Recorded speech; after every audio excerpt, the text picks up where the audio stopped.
Hello बच्चों, welcome to बुनियाद। बच्चों, आज हम लोग शुरू करने जा रहे हैं क्लास 8 हिस्ट्री का फर्स्ट चैप्टर, जिसका नाम है reshaping India's political map. Political map मतलब इंडिया पहले कैसा था, बाद में कैसा बना, क्या क्या बदलाव हुए, कौन से नए एरिया जुटे, कौन से टूटे, यानी पॉलिटिकली आज इंडिया जो है, क्या यही इंडिया पहले भी था या कुछ बदलाव हुए टाइम टू टाइम। बेसिकली हमें यहाँ पढ़ना है, बेसिकली आप कह लीजिए मिडिवल हिस्ट्री के बारे में।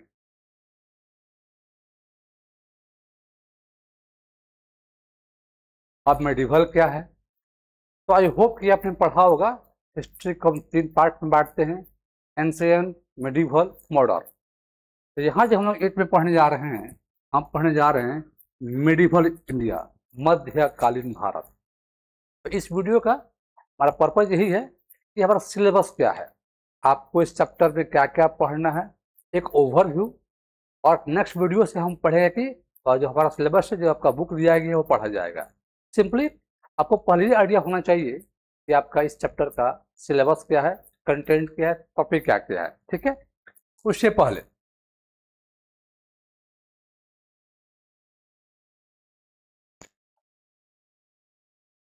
ओके, एक बात लिखा हुआ है, एक रिकैप शॉर्टकट में। अगर हम हिस्ट्री को बांटे तो 3 टाइप,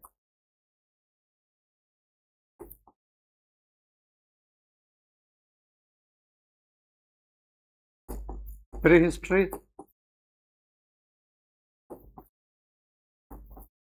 प्रोटो हिस्ट्री और हिस्ट्री। हम जो बात करते हैं 3 टाइप का, जैसे मैंने कहा एंशिएंट हिस्ट्री, मेडिवल हिस्ट्री और मॉडर्न हिस्ट्री, वो इस हिस्ट्री का पार्ट है। तो फिर मेरे भाई, ये देखो क्या है, तो यह कह लीजिए हमारे कह लीजिए ह्यूमन लाइफ का, या कह लीजिए ह्यूमन हिस्ट्री का वो टाइम पीरियड जब आपके पास रिटेन रिकॉर्ड्स अवेलेबल नहीं है। पेंटिंग वेंटिंग है, केव में, गुफाओं में पेंटिंग्स हैं, बट रिटेन सोर्स अवेलेबल नहीं है। ये देख लीजिए प्रोटो, यहाँ हमारे पास रिटेन रिकॉर्ड्स अवेलेबल तो है, लेकिन उनको अब तक हम डिसाइफर्ड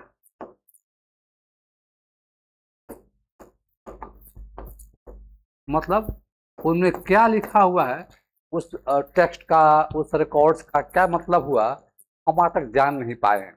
प्रयास जारी है कि शायद उन किताबों का मतलब क्या होगा हम कहीं पता लगा लें, बट फिलहाल आज तक रिटन टेक्स्ट अवेलेबल तो हैं, बट उनका जो भी लिखे हुए हैं उनका मतलब क्या हुआ, वो क्या कहना चाह रहे हैं, आज तक इसका हम पता नहीं लगा पाए हैं। अपने यहाँ क्या देखा, रिकॉर्ड्स है ही नहीं, यहाँ पर है लेकिन पढ़ नहीं पाए हैं। यहाँ पर है आपके रिकॉर्ड्स अवेलेबल है और उनको डिसाइफर्ड, डिकोडेड, क्या लिखा हुआ है उन्हें पता लगा लिया है।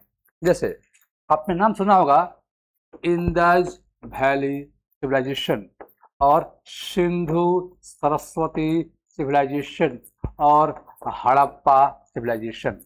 यह कल ये पार्ट है आपका प्रोटो का, रिकॉर्ड्स अवेलेबल हैं, पढ़ नहीं पाए हैं। यहाँ ये वैदिक एरा, नाम सुना होगा आपने वेद पुराण का, तो हाँ वेद मिले हैं, उनको क्या लिखा हुआ है पढ़ भी लिया गया है।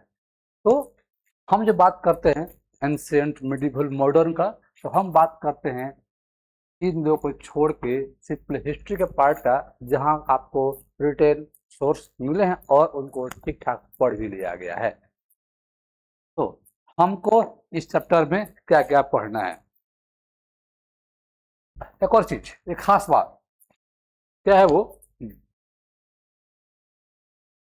एक ऐसे पूछा गया था यूपीएससी में, those who don't learn from history are doomed to repeat it, are doomed to repeat it. मतलब क्या है भाई कि जो लोग इतिहास से नहीं सीखते हैं वो इतिहास को दोहराने के लिए अभिशप्त होते हैं। यानी कि हिस्ट्री है क्या? पुरानी कहानियाँ, पुरानी गलतियाँ। अगर हम आज भी जो भी गलतियाँ पास्ट में की गई है वो पता है गलती की गई है, लेकिन उन गलतियों से हम नहीं सीख रहे हैं ना, मतलब भविष्य में वो गलतियाँ हमसे दोबारा रिपीट होंगी। क्या बोला गया? जो लोग अपने हिस्ट्री से नहीं सीखते हैं वो अभिशप्त हैं, मजबूर हैं उसको रिपीट करने के लिए। और ये एक थीम था, इस यूपीएससी ने पूछा था, आप ऐसे लिखिए। सेम थीम पे कह लीजिए, हिस्ट्री आप थीम पे कह लीजिए। आपको हमारा रिकॉर्ड ऐसे क्या आया था? History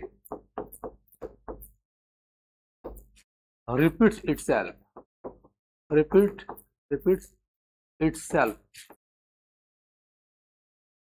first as tragedy, first as tragedy, second as farce, second as farce। मतलब इतिहास स्वयं को दोहराता है। पहली बार त्रासदी, आपदा, विपत्ति, त्रासदी के रूप में, विपत्ति के रूप में। दूसरी बात प्रहसन, प्रहसन।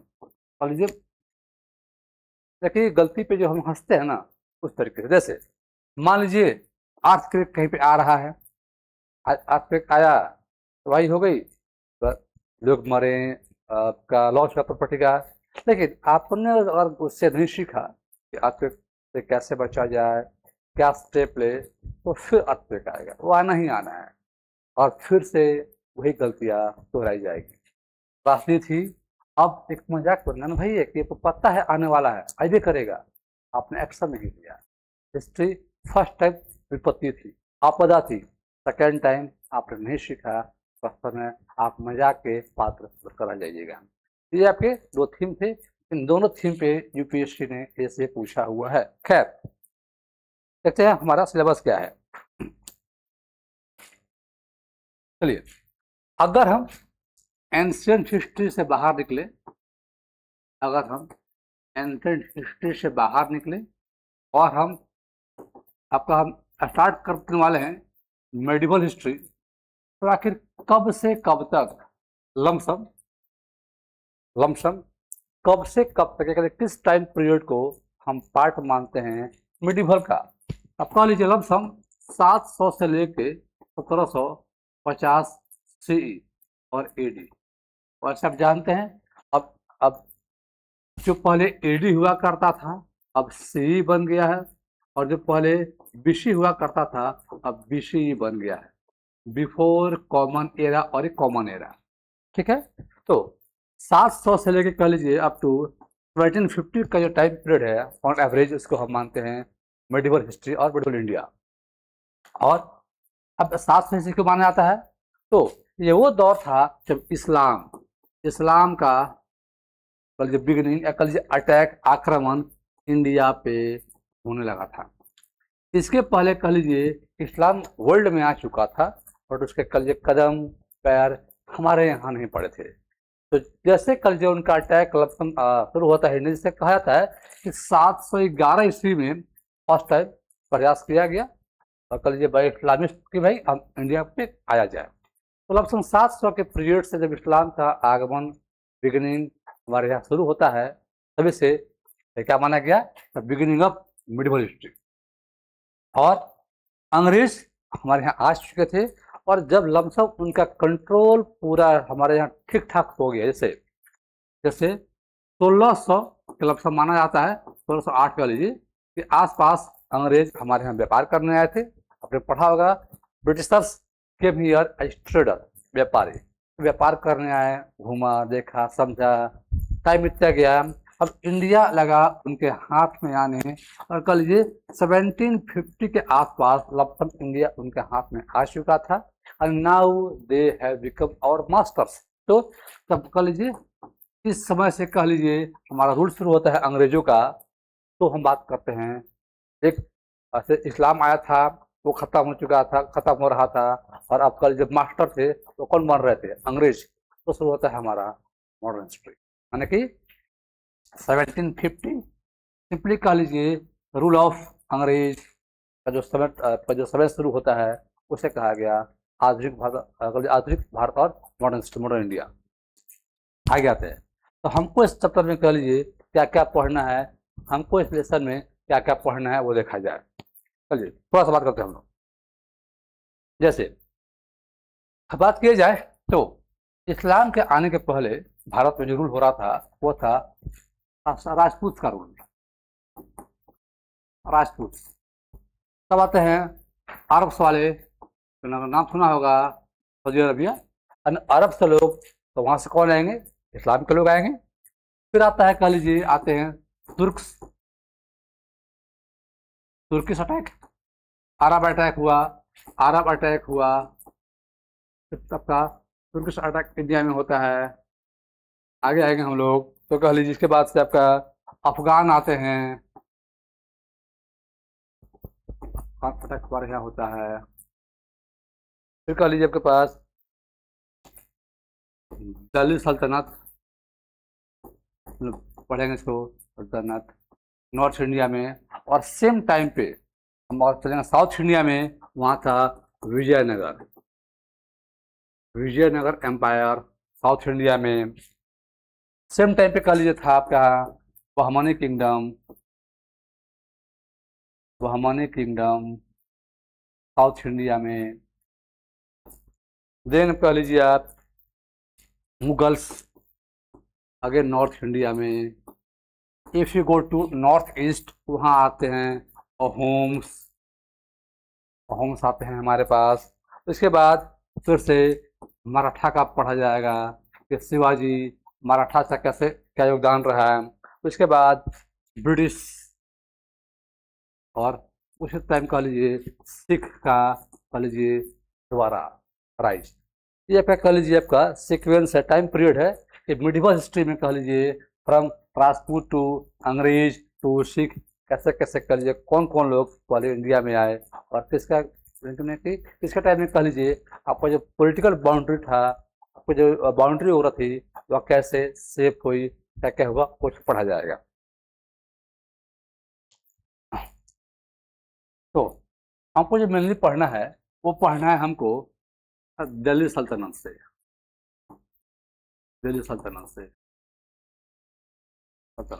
ये पढ़ा जाएगा। यहाँ पर हम बात करेंगे 5 राजवंश का। पहला आएगा स्लेव डायनेस्टी, स्लेव और गुलाम वंश का लीजिए, गुलाम स्लेव, मामलुक, शायद मामलुक वंश किसी का नाम था हमारा। तब हमारा आएगा खिलजी, खिलजाइए डायनेस्टी। तब तुगलक्स, तब सैयद, और लास्ट में आएगा हमारा लोधी वंश। इसी लोधी वंश को खत्मा करा शुरू होगा मुगल सल्तनत, मुगल एम्पायर, जिसकी नींव रखेंगे बाबर। तो दिल्ली के बाद कह लीजिए नॉर्थ इंडिया में, कह लीजिए सेंट्रल इंडिया में बात करेंगे मुगल्स का। और सेम टाइम पे जब आपके मुगल्स फॉर्म हो रहे होंगे तो उससे पहले कह लीजिए साउथ इंडिया में हम बात करेंगे 2 स्टेट का, 2 किंगडम का, एक हमारा विजयनगरा और एक बहमनी। ध्यान दीजिएगा, यह था कह लीजिए हिंदू किंगडम, इसे कह लीजिए आपका मुस्लिम किंगडम साउथ इंडिया में।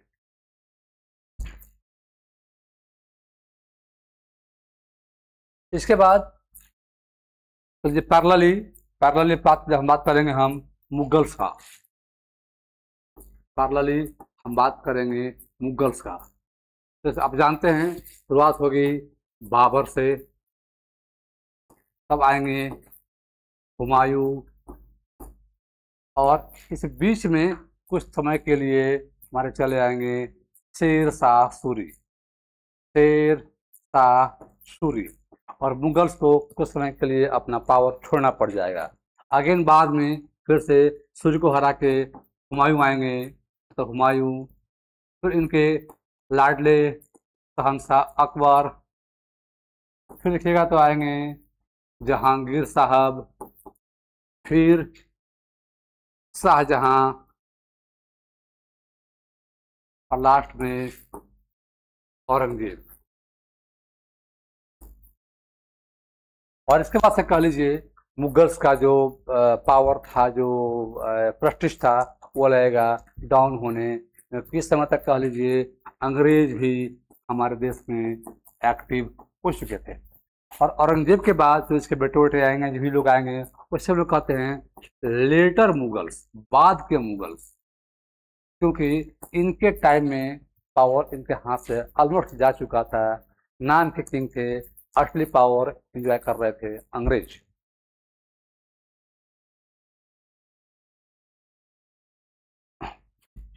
इसी मुगल्स में जब शुरू होगा, कह लीजिए औरंगजेब का दौर, तो राइज होगा मराठाओं का, मराठा किंगडम का, मतलब शिवाजी महाराज।